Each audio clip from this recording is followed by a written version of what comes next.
여러분, 집 나갔다 다시 돌아온 둘째 아들은 단지 아버지의 용서와 사랑을 받음으로 죄사함 받은 정도일까요? 아닙니다. 새로운 피조물로 그리스도 의식을 가진 자가 되었다는 것입니다. 이것을 무한하신 아버지의 사랑만으로 해석한다면 다시 말씀드리지만 정말로 주제 파악을 못하고 있는 것입니다. 왜냐하면 주체 파악이 안 되기 때문입니다.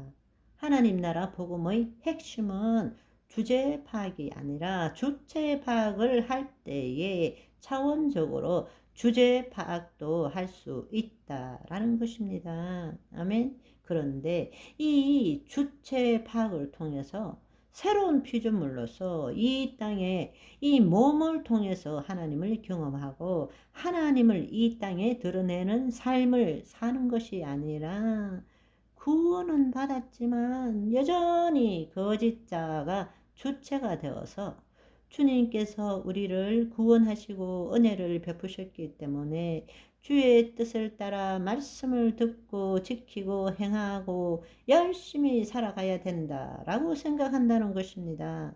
그리고 그것도 또 지금은 아니지만 조금 더 노력하면 뭔가 좀 더 잘 풀리면 언젠가는 잘 될 거라는 식으로 살아가고 있다라는 것입니다. 긍정적 마인드 그러면서 차원의 축상이 아니라 시간의 축상으로 살아가고 있다는 것입니다.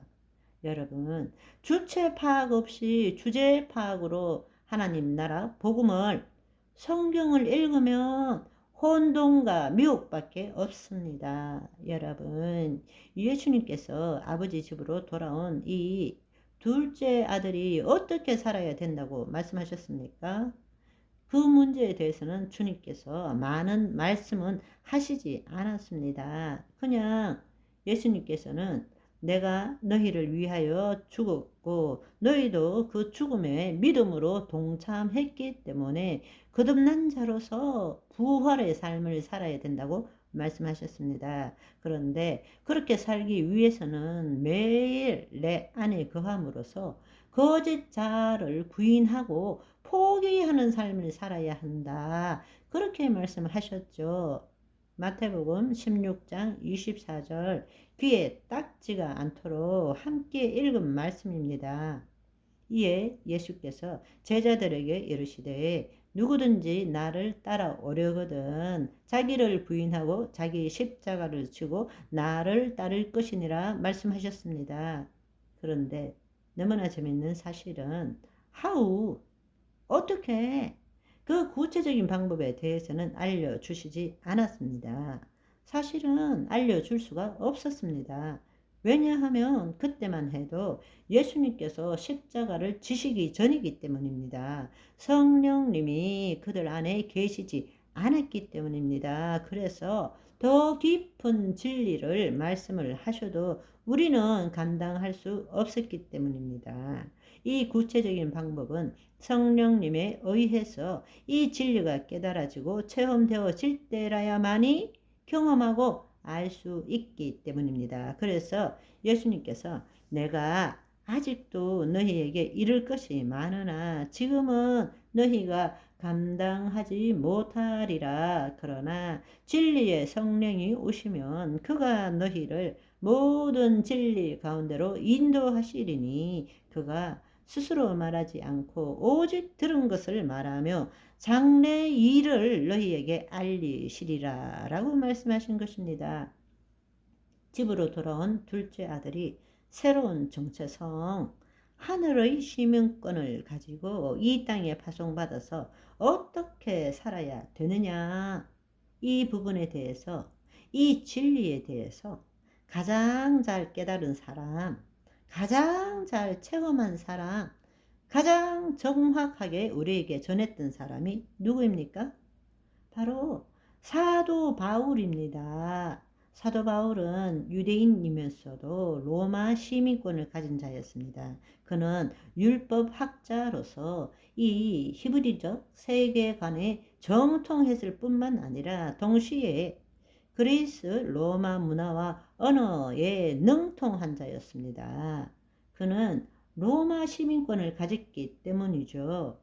과거에는 하나님의 생명이 없는 자로 예수님을 대적하는 자로 살았죠. 그러나 성령님이 임하심으로 인하여 그전과는 완전히 다른 존재가 된 것을 체험하게 되었습니다.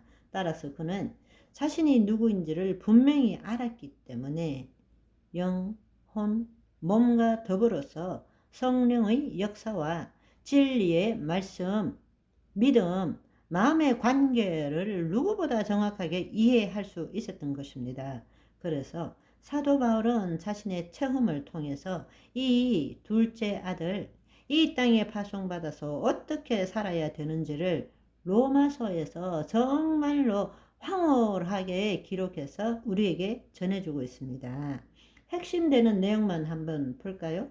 로마서 6장에서는 옛사람이 죽었고 의롭게 되었고 예수 그리스도와 함께 살게 된다는 것을 믿었습니다. 그래서 로마서 6장 6절 8절의 말씀을 보시면 우리가 알거니와 우리의 옛사람이 예수 그리스도와 함께 십자가에 못 박힌 것은 쉽게 말하자면 하나님의 영이 없는 자가 죽었다는 것입니다.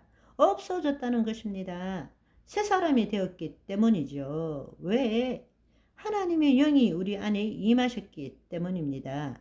죄의 몸이 죽어 다시는 우리가 죄에게 종노릇하지 아니하려 함이니라. 이는 죽은 자가 죄에서 벗어나 의롭다 하심을 얻었음이라. 그렇습니다. 옛 본질, 옛 자아, 죄성이 없어졌다는 거죠. 우리는 예수 그리스도 안에 하나님의 의가 되었다라는 것입니다. 자신이 새로운 피조물이 되었다고 믿었고 따라서 부활과 새 생명의 삶을 살 것이라고 믿었습니다. 그리고 예수 그리스도 안에 있을 때 아버지께서 어떻게 해 주셨는지도 알았습니다. 어떻게 해 주셨습니까? 저와 여러분의 입술의 모든 말과 마음의 묵상이 아버지께 연락되었습니다. 할렐루야. 바바이.